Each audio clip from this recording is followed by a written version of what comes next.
Iba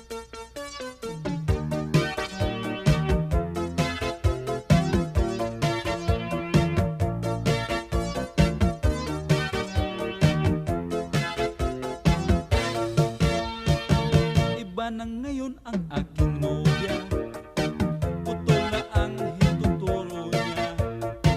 Nang mamasyal kami sa avenida, ngusok na lang ang ginagamit niya.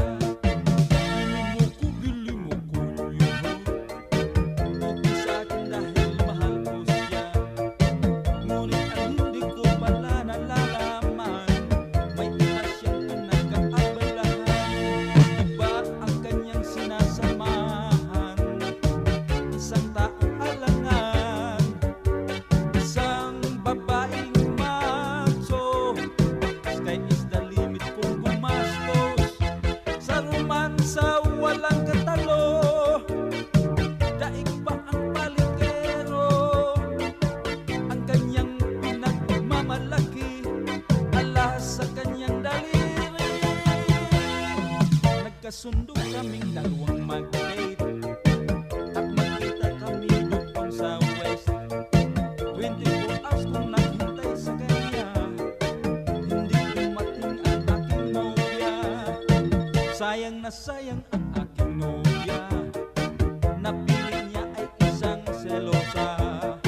Kaya nung nag-away silang dalawa, kinagat ang mga daliri niya.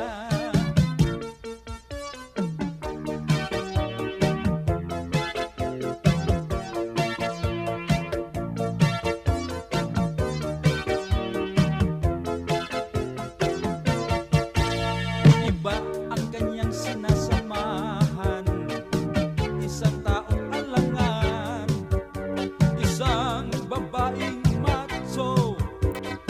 Sky is the limit kung gumastos sa romansa walang katalo. Daig pa ang balikero, ang kanyang pinagmamalaki, alahas sa kanyang daliri. Iba na ngayon ang aking nobya, putol na ang hituturo niya. Nang mamasyal kami sa avenida, ngusok na lang ang